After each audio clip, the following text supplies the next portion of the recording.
July 24, 2023. Good afternoon to you. Welcome to Midday Live from our news studios here at the Sunway Canter in the Crown. My name is Noble Crosby, and the bulletin is also live on all our social media platforms at TV3 Ghana. We're live too on DSTV channel 279. Let's take a look at the headlines of the stories this afternoon. Coming up this afternoon, calls intensify for Office of the Special Prosecutor to probe source of stolen funds from former Minister for Sanitation and Water Resources, Cecilia Abinadapa. Also, family of 34-year-old demand justice over an alleged brutality that led to his death after a police swoop on Sunday.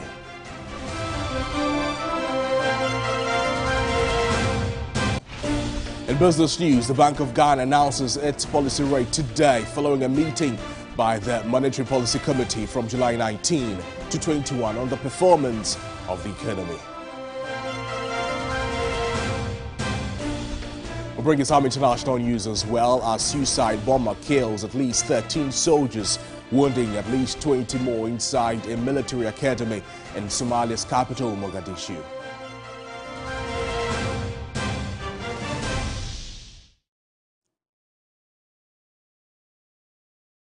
We have details of these stories and a lot more coming to you in the next 60 minutes if you stay with us. We're starting this afternoon with this.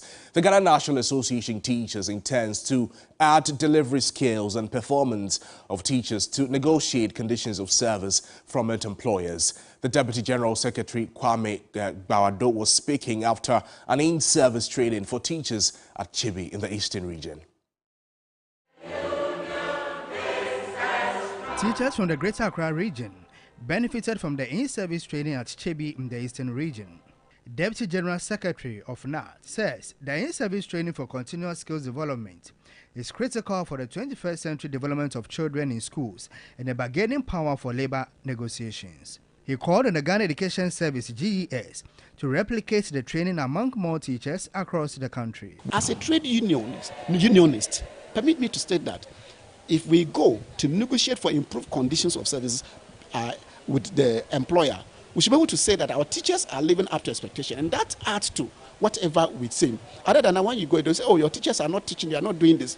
We are saying that the Ministry of Education, through the Ghana Education Service, should make sure that they make funds available for the teachers to be trained in some of these areas, because they are so excited and they want this to be done. The training under the Canadian Teachers Federation, CTF, and the Ghana National Association of Teachers, NAT, is designed to update teachers' knowledge and skills to improve teaching and learning outcomes in schools. This year, 800 teachers have benefited from the training. Facilitator for the program, Akoso Akofa Agosu, is confident teachers would engage students for improved academic work. We are now preaching about inclusivity. We are also talking about engaging students, engaging learners. Not a situation where they just sit down and listen to the teacher. The child is supposed to do a lot of the job. So they have learned those skills. Some participants shared their experience.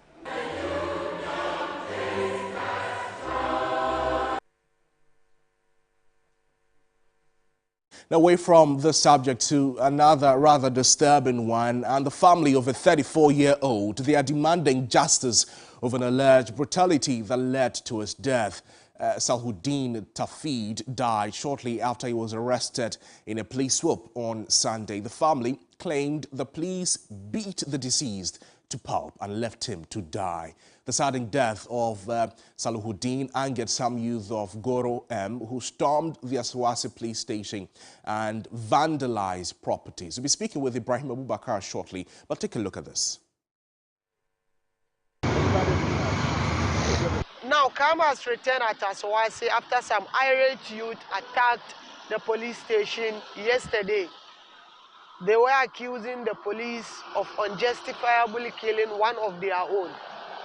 Now, they came here in their numbers, pelting stones at the officers and damaging properties belonging to the Ghana Police Service. The reinforcement team had to be deployed here to maintain law and order. For now, everything is under control.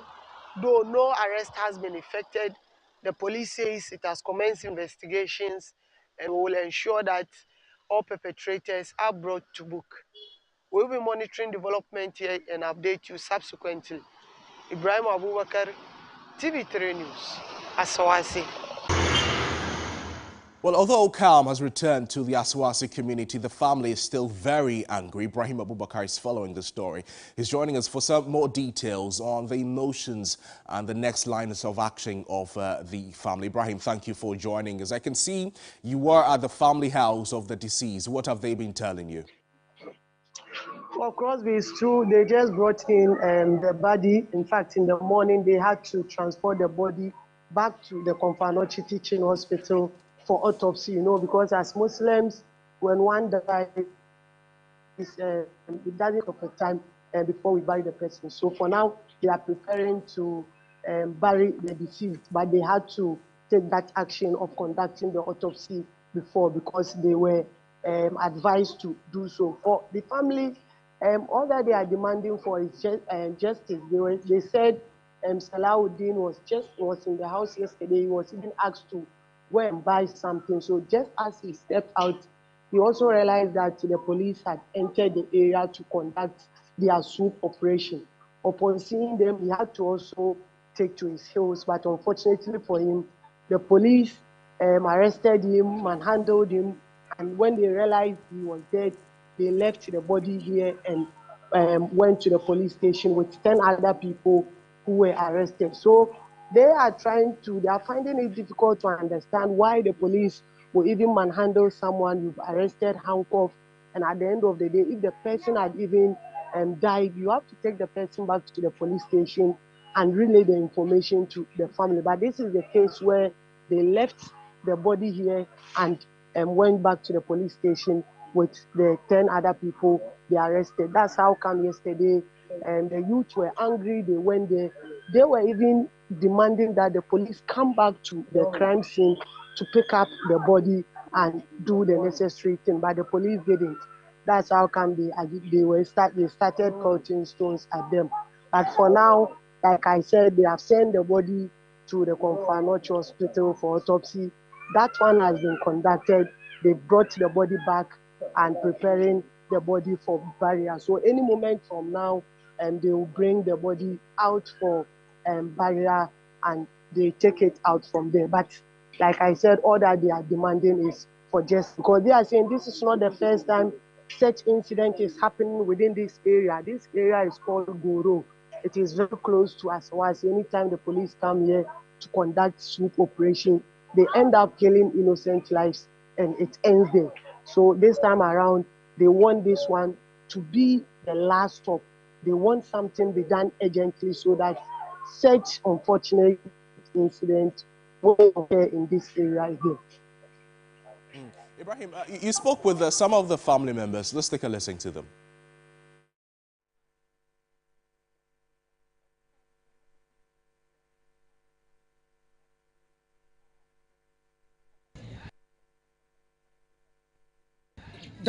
That moment about the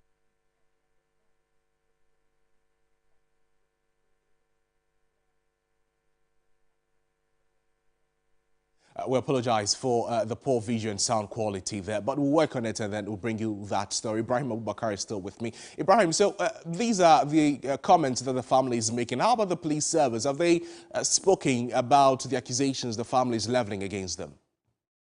Well, the police is tight-lipped on the matter. We have tried to engage them to hear their side of the story, but they are telling us that the new police director, even the regional police commander, cannot speak to issues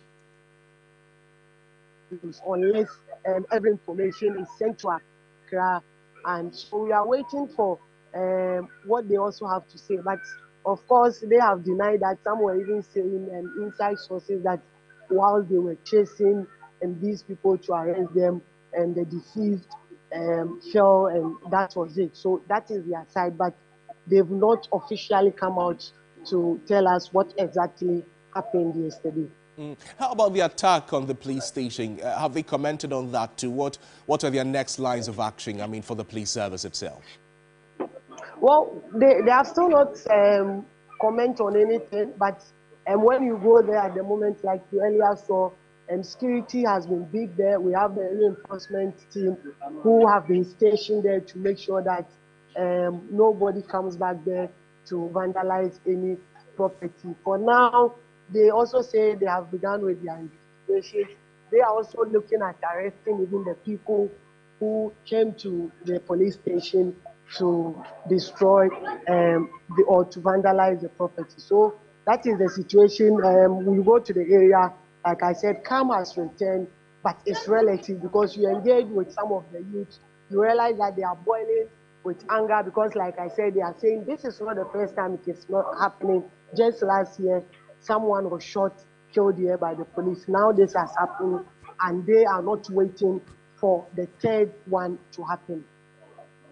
Ibrahim, thank you so much for joining us with those updates from the Asawase constituency in the Ashanti region. To some other stories this afternoon, and the Special Prosecutor, Kissi Jabin, is expected to get to work on this matter that has rocked the nation later last week. The offices of the Special Prosecutor have been inundated with numerous reports, numbering over 200, urging the immediate investigation of the immediate past Sanitation and Water Resources Minister Cecilia Abena-Dapaah over a significant sum of money stolen from the premises of the former minister. What has been the concerns of many post the resignation of the minister? This morning, this report. Resignation of Cecilia Dapaah as Sanitation and Water Resources Minister and its subsequent acceptance by the President has done little to stem the rising tide of anger by the general populace over the circumstances leading to reaction.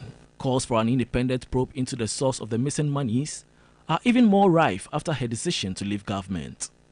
But questions over which agency should take the matter up is where the jury is not quite decided on yet. For private legal practitioner Martin Pebu, the Special Prosecutor must take lead. These matters border both on the suspicion and corruption allegations. So we citizens are already seeing it as corruption, because where did she get that money? Yeah, so once the allegations are washed in the media there, that's a fine case for the OSP to step in. Petitions, however, have been submitted to the office of the OSP in some number. Another eyebrow that has been raised post the minister's resignation is the tone of the President's acceptance of her resignation letter. A section of the public is surprised at the decision of President Nana Addo Dankwa Akufo-Addo to praise the immediate past Minister for Sanitation and Water Resources, Cecilia Abena-Dapaah. His comments, "I am confident, like you, that at the end of the day, your integrity whilst in office will be fully established. I wish you the very best in all your endeavors," according to some, clears the minister of any wrongdoing before an investigation is conducted. For many, the President's comments is a tacit approval of the minister's actions, hence investigations are not needed. Let's speak with the Programs Director of the Ghana Integrity Initiative, an anti-graft agency, for some reactions over the concerns that are coming from the public. Mariada is joining us. Mariada, thank you so much for your time with us on the program. You've seen both letters from the former minister, the immediate past Minister of Sanitation and Water Resources, Cecilia Abena-Dapaah, and the acceptance letter also coming from the President. Concerns have been raised over the posture of the President as he wrote the letter, or as he signed the letter, seeming to say that the minister is not guilty of any crime even before investigations are conducted into how come and why the money is in her house. What's your reaction to that? Thank you very much. Good afternoon to you and your viewing public. I would want to start by saying that the whole issue on the monies being found in the lady's house, we have already made our position known on that. And we believe that it's one of the most unfortunate situations that could have happened, particularly in the context within which we are operating, where people whose savings have received haircuts, in fact. And then the government, which is a proponent of digitalization and also digitalizing the economy to formalizing, is having one of its key appointees holding so much foreign currency in her home. And what was picked actually forms part of the huge amounts that were there, because for anybody to have that and she didn't know, that is unfortunate. But then to put pepper into her injuries, the woman decided to step aside, which we called for. In fact, we were calling for the president to have asked her to step aside, because we have precedent on this. In the case of ABHJ, the president did that. And so we expected that in this case, the president would have asked her to step aside.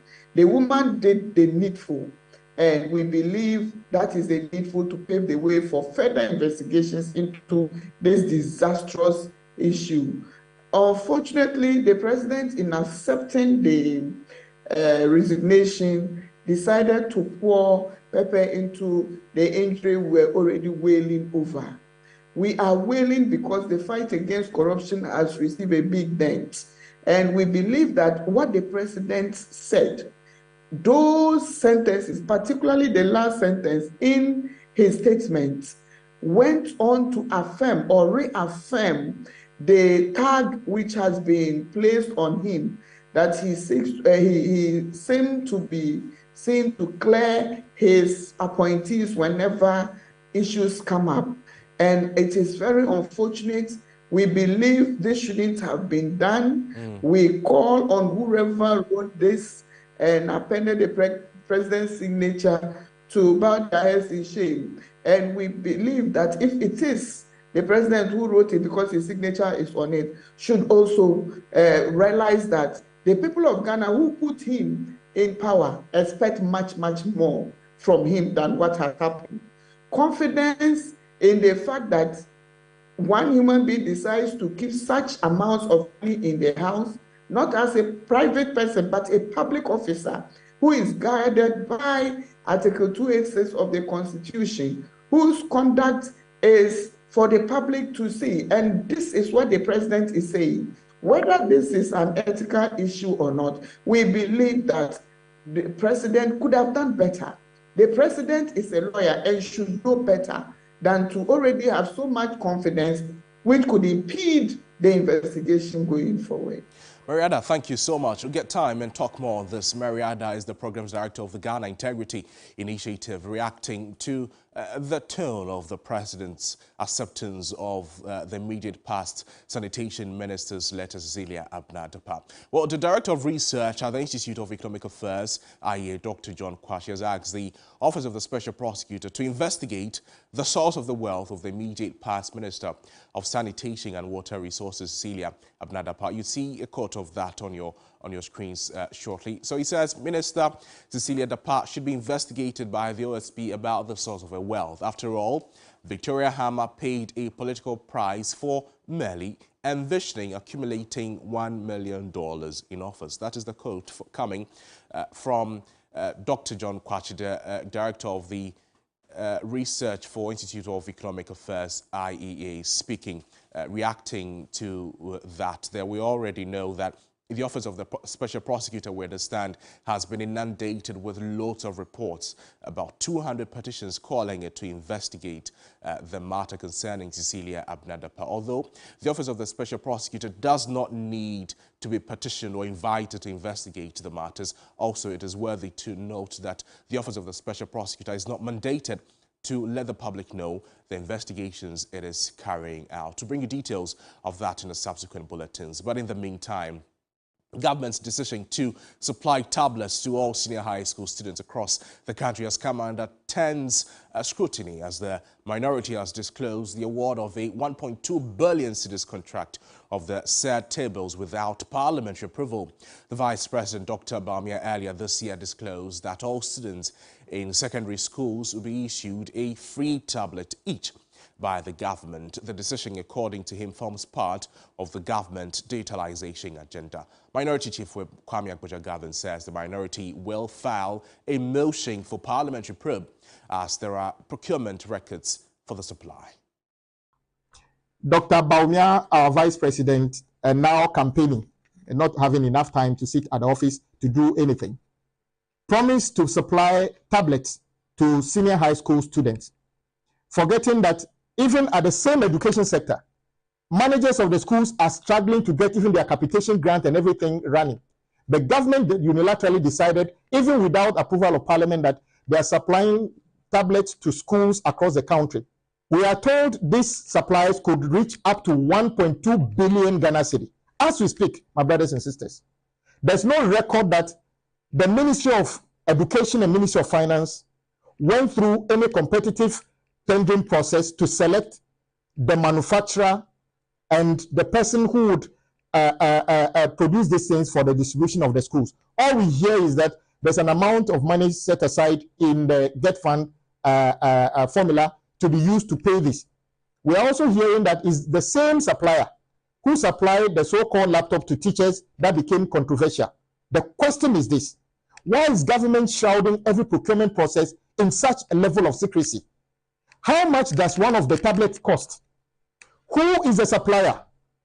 What are the credentials of this supplier who is supposed to supply over 1.2 billion cedis worth of tablets to schools? In which country in the world does textbooks exist only on tablets? When we encourage young people to learn how to read books, carry books and read as well, who is going to own these tablets? Are the tablets, when given to the student, going to remain properties of the student? What about communities, including some communities in my constituency, where you cannot get telephone connectivity? How would they be able to service this? How would they be able to get the latest versions of the books and other things? Once again, government thinking of their own parochial interests, of thinking that they can influence SHS students during voting. So you can ignore basic schools, you can ignore universities, and basically say that we are giving tablets to, secondary school students because they may be able to vote. And we think that the expenditure of 1.2 billion is a huge amount of money that can do something for this country. Parliament is going to institute the necessary motions to call for a probe into this act of the supply of the tablets, which details are shrouded or known to only the education minister and the government, because this is not the best way to run a transparent government. Well, it is perhaps one of the constituencies with a unique and assertive voter population in the country, although known to usually favor presidential candidates of the National Democratic Congress. The Lejekuku municipality is particularly notable for electing new people as members of parliament in every election. It is currently an orphan constituency for the NPP, and already two aspirants, including former MP Bernard Okoboy, are expected to pick their nomination forms today. After his attempt to retain the seat was quashed in 2020, the NHI boss is staging a comeback amid a seeming new favorite within his own backyard. Christian Yale is there. He's bringing us some updates on that. Chris, thank you so much for joining us. Who else, apart from Dr. Okoboy, is seeking to lead the NPP in the constituency in the 2024 elections? All right, Crosby. So currently, we understand that about 5 aspirants are vying for the Lejekuku seat. And as you mentioned, the former MP, Bernard Okoboy, and then one other person who has just taken his nomination form today in the person of Ni Ashite Olenu. They are the ones who are said to be the forerunners in this race in Lejekuku. Already, Ni Ashite Olenu has taken his nomination form successfully with the confidence that he is the new face to lead the NPP in the Lejekuku constituency.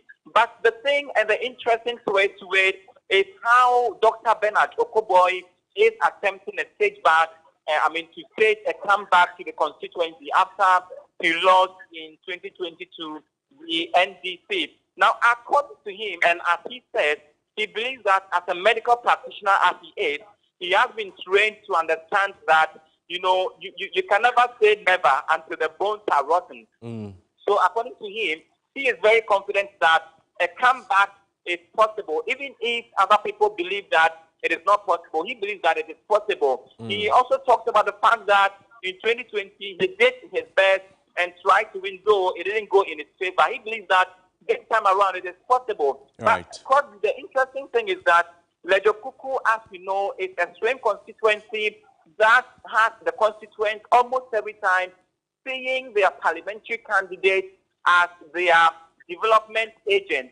What it means is that they do not even really regard the municipal assembly. So whoever becomes their MP is key and instrumental when it comes to their development and everything surrounding that. So it is really an interesting one. We hope to soon welcome Dr. Kobe to the party's office here for him to take his nomination, and we'll get some few words from him as to why he wants to stage a comeback and what his what the possibilities are, what his chances are going into the race. Chris, thank you so much for those updates concerning the Lujukuku constituency and Orphan constituency of the New Patriotic Party. Well, these are individuals who want to enter Parliament. But as Parliament struggles for 13 years to pass the Affirmative Action Bill, pressure is beginning to mount from female MPs in the 8th Parliament to pass the bill as a matter of urgency. But Parliamentary Watch, NGO Parliamentary Network Africa, at a gender capacity building event, doubts the 8th Parliament will have the bill passed. Looking forward to this bill being passed, I wish I could pick it alone to have it passed. You see, nobody is asking men to move over so we women can sit. That's not what we're asking. We're just saying that everybody born of a woman knows that they cherish their mothers. Why is it when it comes to having us around the decision table, then you think we are not qualified enough? Then you think you can't support us enough? An empowered woman indeed empowers her children. Anytime we met as members of the Gender Committee, we asked about this bill and we are told it's in Cabinet. Another time, it's moved from Cabinet to the Ages Department. Another time, from Ages Department, it's gone back to Cabinet. And there's a need for us to meet with the Minister for Gender, Children and Social Protection and to ask her about where they have gotten to with the bill. But I don't see this 8th Parliament passing the bill. Yes, in the sense that we also have to push very hard. And no, in the sense that, you know, looking at this parliament, we have 40 women and 235 men. And so some of the things when you are pushing is a bit difficult. You hardly see women on that level of decision making, even within parliament. One day I was actually speaking about the fact that when contributions are being made on the floor, there should be an intentional and deliberate effort to make sure that after a man speaks, a woman should speak.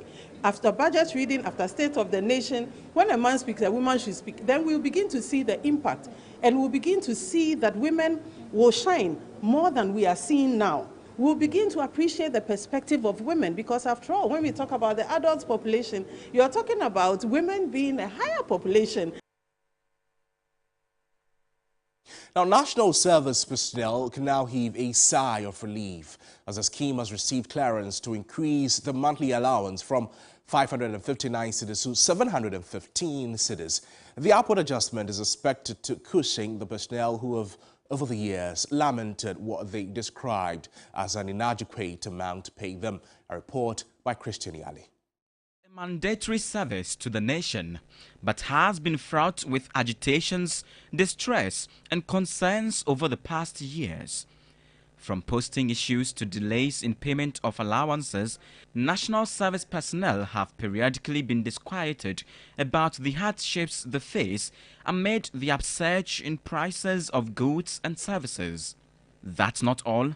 Having to survive with 559 cedis despite the regular increase in transport fares and high standard of living made it difficult for personnel to barely keep their heads above water. For many activists and stakeholders, the calls for an upward adjustment in the allowance have been long overdue. It's just a very minute amount when you're considering or when you're gauging with the economy, the current economic hardships. Tickets that you leave at Spinkters and then you go to work at Tusu.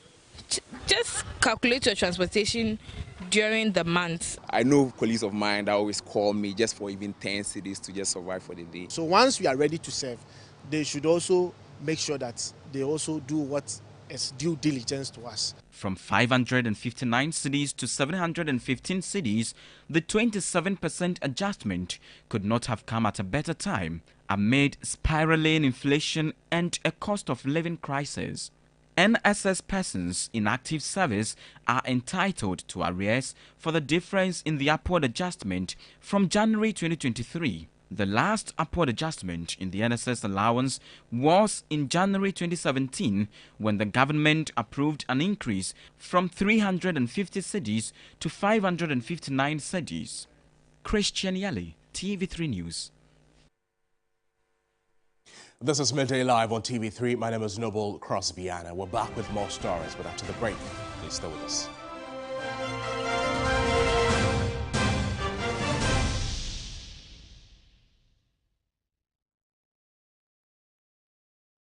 Gentlemen, we're going to demonstrate to you the superior properties of Flamingo paint as compared to other paint brands on the market. We take equal quantities of Flamingo paint and this ordinary paint. We then dilute them with water. And now, let the test begin.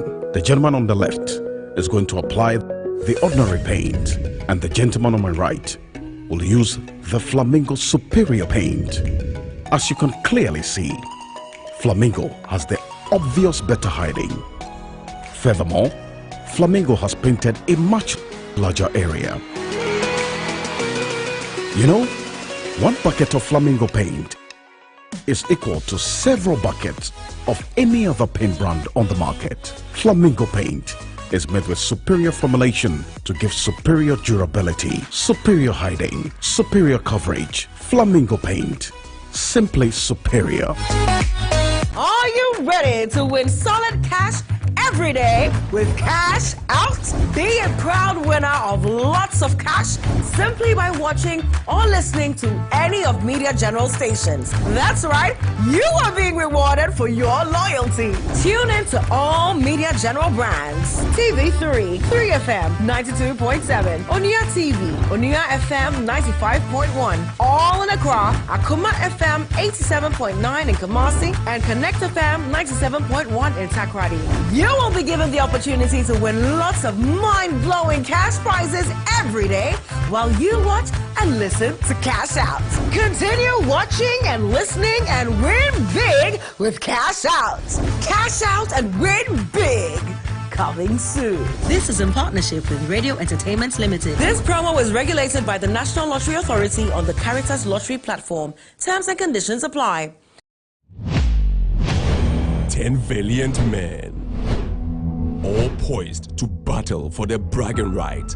Old wine is say improves as time goes on. The stars have aligned for us in this moment. Our time is now.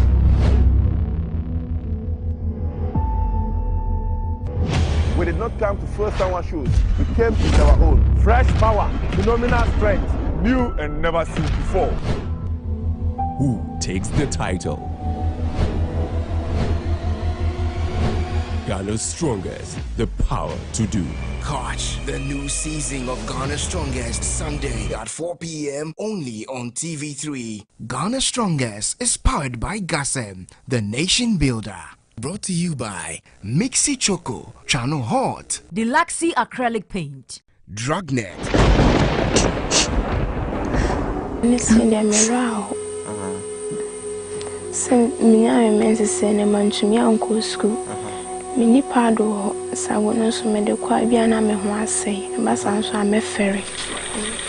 Now, in order to curtail the flow of a monthly period, some of the girls here use anything from rags, old clothes, toilet papers, even baby diapers, or literally anything that can absorb the flow. She's at the moment experiencing her monthly flow and also wearing a rag to absorb the flow because she cannot afford a pad.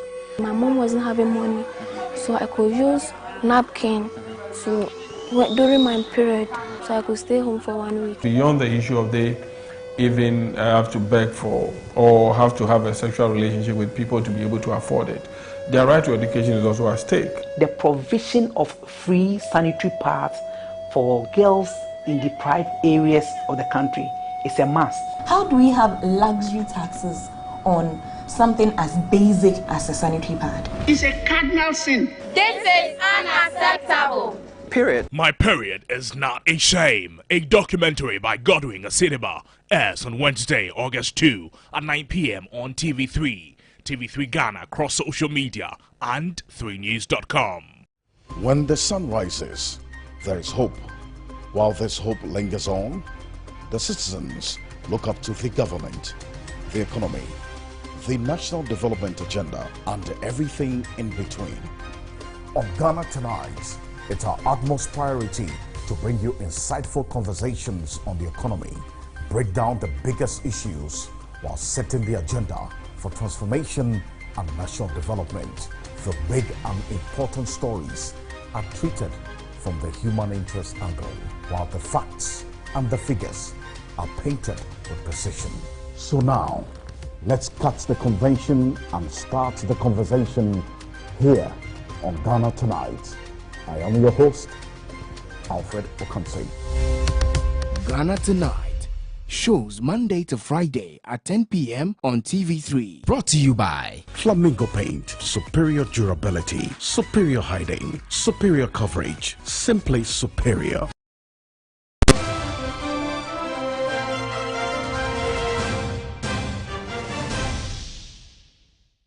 Welcome back to the broadcast. This is still Midday Live on TV3. Let's bring you news just coming in. It indicates that the office of the special prosecutor has involved itself in the Cecilia Abena Dapaah case. My colleague Dennis Puabri-Wendam is joining us with a statement to break it down for us what the OSP means and what the latest concern in that is. Dennis, thank you for joining us.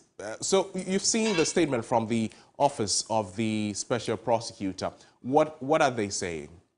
Well, so news just coming in indicates that Cecilia Abena Dapaah has been arrested by the office of the special prosecutor, and this is in respect of corruption and corruption-related offences in a matter that has to do with large amounts of money and other valuable items reportedly stolen from her residence. This just came in a few minutes ago, and we understand that some officers of the office of the special prosecutor are interrogating or questioning her at the moment.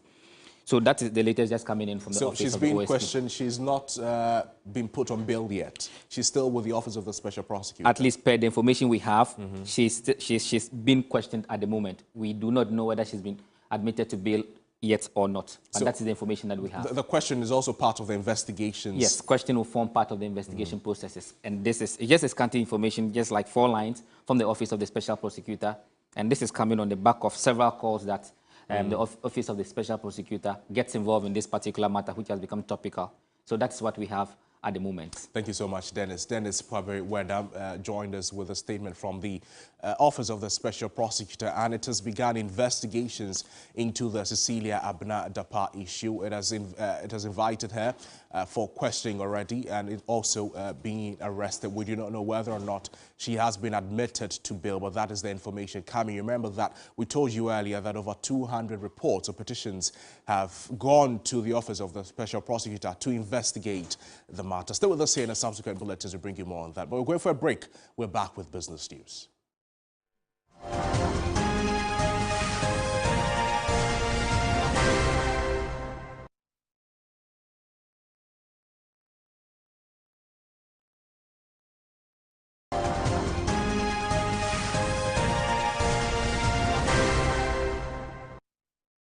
The business segment is brought to you by MTN.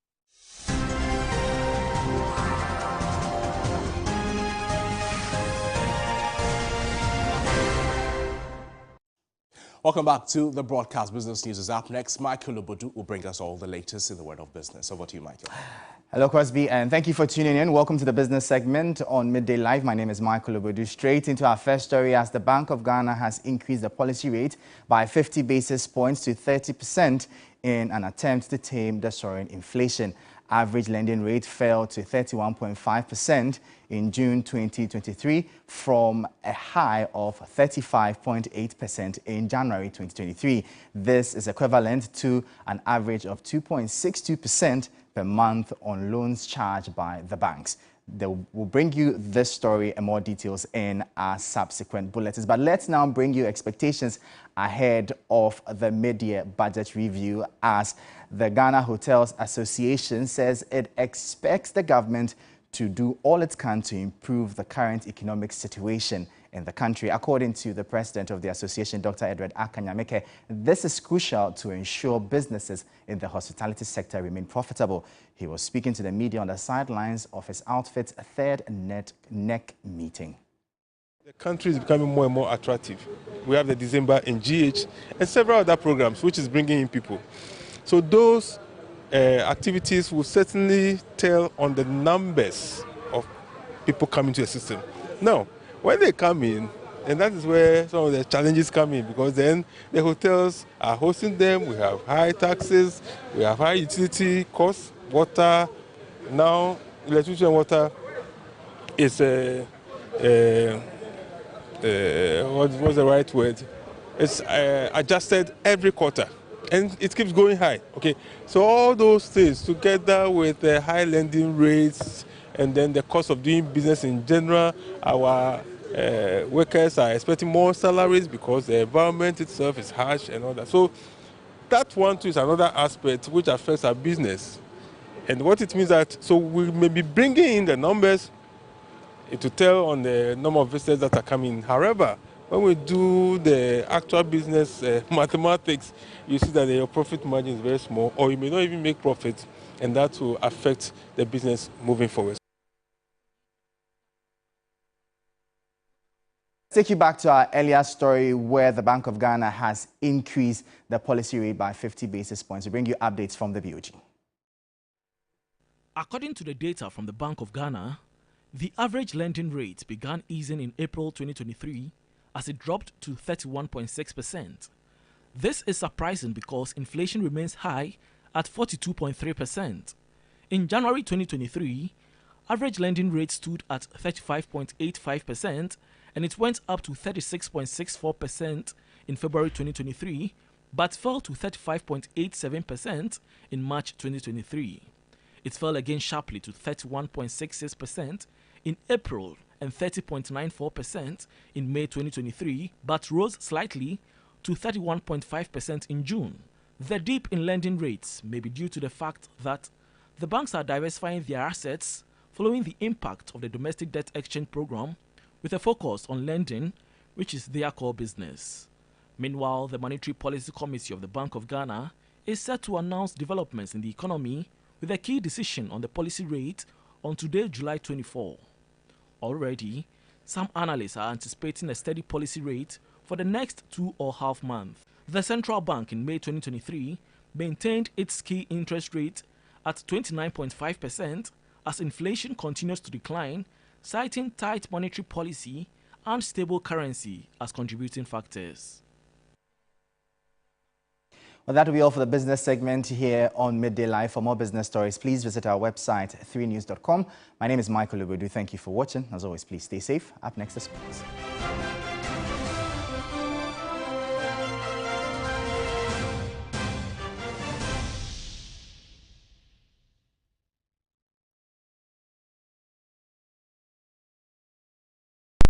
On TV3 Mondays to Thursdays and stand the chance of winning amazing prizes. Now you can win amazing prizes in the Isono Watch and Win competition. Answer an easy question at the end of the episode and text your answer to 0550-052-927. You can win airtime weekly and other amazing prizes like spa treatment and hampers at the end of the month. Catch Isono on TV3 Mondays to Thursdays at 8 p.m. TV3, first in news, best in entertainment.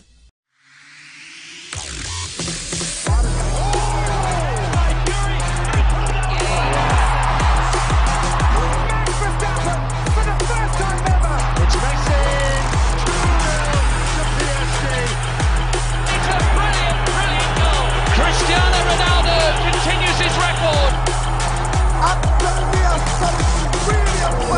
What a dream debut! Ghana coming out again, the same squad. For the ball, he's got it! Throw it down, King! Sports Station, Mondays, 9 p.m. on TV3. Sports Station is brought to you by Betway, Nesta Mouthwash. Flamingo Paint, superior durability, superior hiding, superior coverage, simply superior. When controversies arise, when there is trending news, when the hard talk must be done. My name is AJ Akwakosapo, and your TV and radio princess. Consider me the lady with all the juice. If it's trending, I've got you. Join me on The Trend every Friday live on TV3 as we discuss all the trending topics for the week with my in-studio guests. We're very interactive, so follow the conversation on our YouTube channel, get interactive on Twitter, and use the hashtag TheTrendsGH. The Trends, the biggest conversations on social media. Join me and my guests every Friday and share your opinion, your thoughts, and of course, get interactive every Friday live on TV3. The Trends coming soon only on TV3. We are at that time of the year, and the much anticipated trade and exhibition fair is here. It's the Western Trade Fair, the August 2023 edition. It will be massive and engaging. Companies, small and medium scale enterprises, join the fair. Let's network and grow our business together. Date, Sunday 30th July to Sunday 6th August 2023. Time, 8 a.m. to 10 p.m. each day. Venue, the Takra Demo. Activities include seminar, live band, gospel show, fashion night, and many more. The general public is invited. Entry and admission is absolutely free. For sponsorship, booking, and inquiries, kindly call or WhatsApp 0245 787 886, 0244 244 027, 0243 438 251. Partner, Takrade Mall. The Western Trade Fair is powered by Connect 97.1 FM. Connect Western Trade Fair. Egwedifu one bronya. I've been watching you from a distance. When the sun rises, there is hope. While this hope lingers on, the citizens look up to the government, the economy, the national development agenda, and everything in between. On Ghana Tonight, it's our utmost priority to bring you insightful conversations on the economy, break down the biggest issues while setting the agenda for transformation and national development.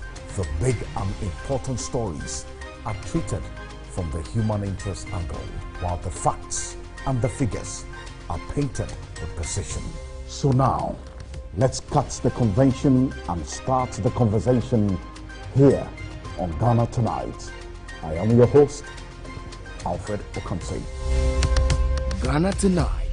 Shows Monday to Friday at 10 p.m. on TV3. Brought to you by Flamingo Paint. Superior durability, superior hiding, superior coverage, simply superior.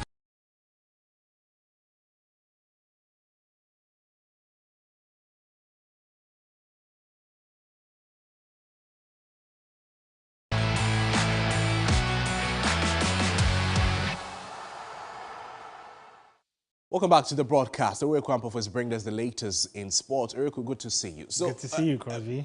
Kylian Mbappe has received offers from Al Hilal in Saudi Arabia. How much are we looking at again? Well, we're looking around, he'll be earning around 700 million. But in terms of what's been offered to PSG is an excess of 300 million. And so that's 700 million a year. Euros a year for the salary aspect. But PSG are receiving over 300 million. And I mean, it's unprecedented stuff. We've never seen figures like this involved football. Is it likely for PSG to accept the offer? PSG have accepted. No one would say no to that. So now the question is, will Kylian Mbappe accept this deal? Anyways, over to you. Well, thank you very much. We'll be touching on the Mbappe story much later. But before we do that, let's get updates from the Women's World Cup, because Germany began their campaign in style as captain Alexandra Popp scored twice to sea of debutants Morocco in Melbourne. It was a comfortable victory for the world #2 side Germany, who are heavy favourites to top Group H and possibly go all the way in the tournament. Morocco, one of the 8 teams making their World Cup debut this year, were dangerous in flashes, but they lacked the clinical touch that Germany's Popp provided at the other hand. Morocco, their line perhaps suggests, as they pressed high and caused problems on the counter-attack. For Morocco, up next is South Korea, and they'll be hoping to pick up their first point at the Women's World Cup. Let's do some more stories here and now talk about the big transfer where everyone is talking about this morning, and it has to do with Kylian Mbappe, because after missing out on Lionel Messi, Saudi team Al Hilal made a record bid for Kylian Mbappe on Monday, which could see the France striker join Cristiano Ronaldo in the oil-rich kingdom. Paris Saint-Germain confirmed the offer for the player, but now they've given green light to Al Hilal to negotiate with Kylian Mbappe directly, but Mbappe is not interested in the offer, according to multiple reports. The 2018 World Cup winner is in a contract standoff with Paris Saint-Germain after his decision to not take up the option of a 12-month extension on his current deal. Instead, he plans to walk away as a free agent at the end of the upcoming season, when he is widely expected to join Spanish side Real Madrid.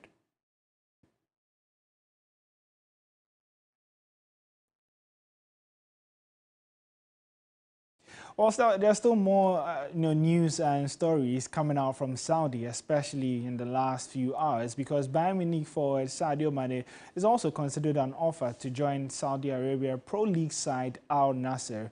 Now, Mane has fallen out of favor with the Bundesliga champions after an underwhelming first season following a £35 million move from Liverpool last summer. Reports suggest Bayern are open to selling the Senegal international, with head coach Thomas Tuchel saying Mane fell short of expectations. Mane has spoken to Al Nassr, but no deal has been agreed with the Saudi club.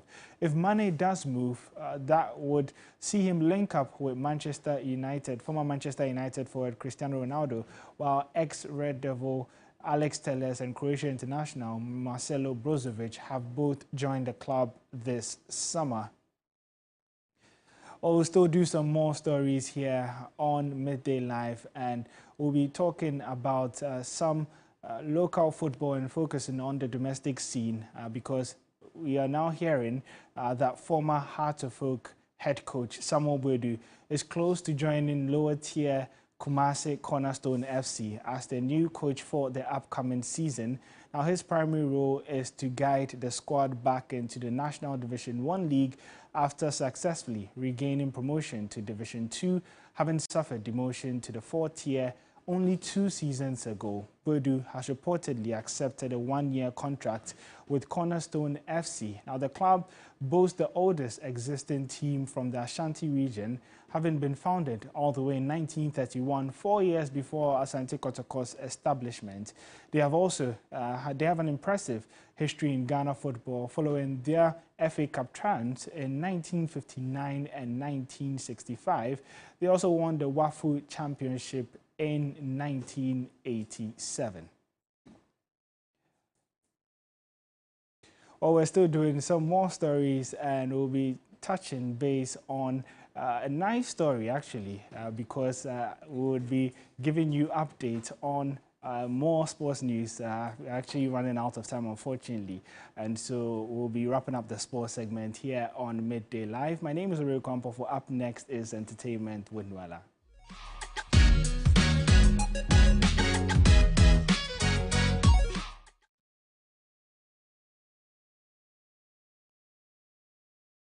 Welcome to the entertainment broadcast. Nwala is here, bringing us all the latest in Ghana's Most Beautiful and more. What's the latest concerning that? I mean, we had the launch on Sunday. Well, not the launch, but then we outdoor the 32 contestants so people could see and actually vote for them proper. And so we have that and some more details coming here. And the Midday Live Bulletin. My name is Nwala Donkon. Now, it was a night of rich cultural display as the 32 semi-finalists for this year's Ghana's Most Beautiful took to the stage to showcase their unique cultural heritage last night. Now, for those of you that missed it, here are some highlights. Ladies and gentlemen, you are welcome to the Northern region. I assume the role of the Lonso this night, a musical medium through which the rich and sophisticated history of my people has been well preserved and passed through generations. My great-grandfathers handed it to my fathers and onto me, and I, Abiya Beninchen, success will make sure this history continues.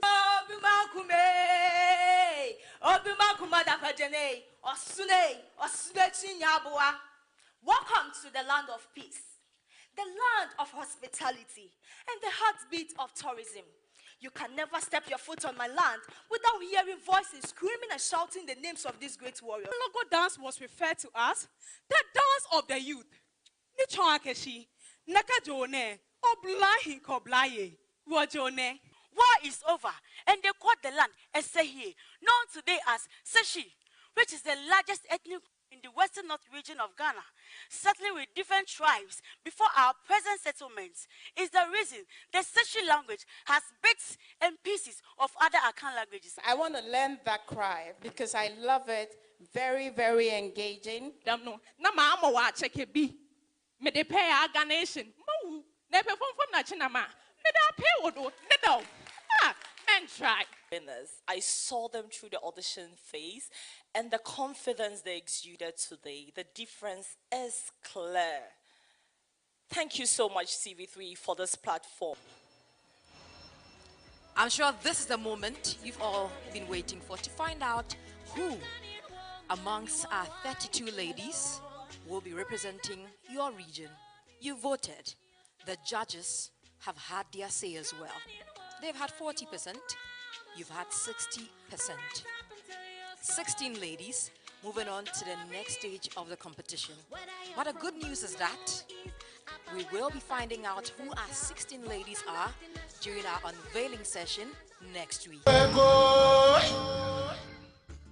Do make a date with us next week, Sunday at 8 p.m. as we unveil the 16 contestants. Now, if you're sure your school fit cook and your alumni have all the right to snatch the bragging right from the reigning champions West African Senior High School, then Kitchen War Season 2 is here for you. Now, let's take a look at some excerpts of the launch last Sunday.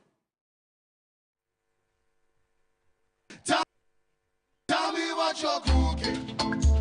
Hey, I'm not talking about some baking. When you have some people and you mix with watching, my school go fi cook, your school no go fi cook. So I could meet from Mukase, it's the kitchen war.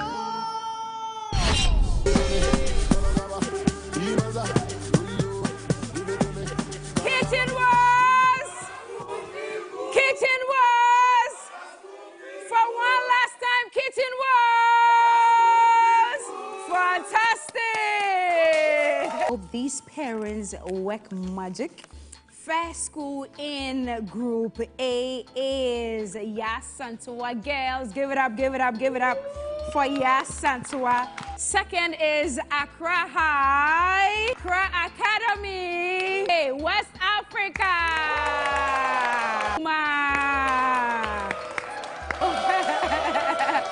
All right, it is SHS. Group F is TI Almadia. Girls. Now coming back to Accra, O'Reilly's. All right, so that's just the tip of the iceberg of Season 2. Well, there you have it. That's it for the entertainment news segment here on Midday Live. My name is Noella Donko. I'll be handing over to Crosby now.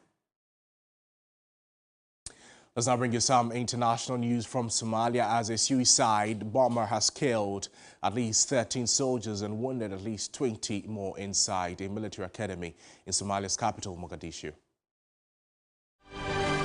A suicide bomber has killed at least 13 soldiers and wounded at least 20 more inside the military academy in Somalia's capital, Mogadishu, on Monday. A military campaign launched by the government forces and allied militiamen last year has forced the Al-Qaeda-linked group from large swaths of the territory in southern Somalia, but the militants have continued to stage deadly raids. The bombing on Monday targeted the Jahil Saida Military Academy. A soldier at the Mogadishu Military Hospital, who gave his name only as Ahmed, said he had the bodies of 13 soldiers who were killed and 20 more who were wounded in the blast. The victims hailed from the lower Shabelle region and had come to the capital for training, said Captain Ali Farrell, who knew some of them. He said he was aware of 10 deaths so far.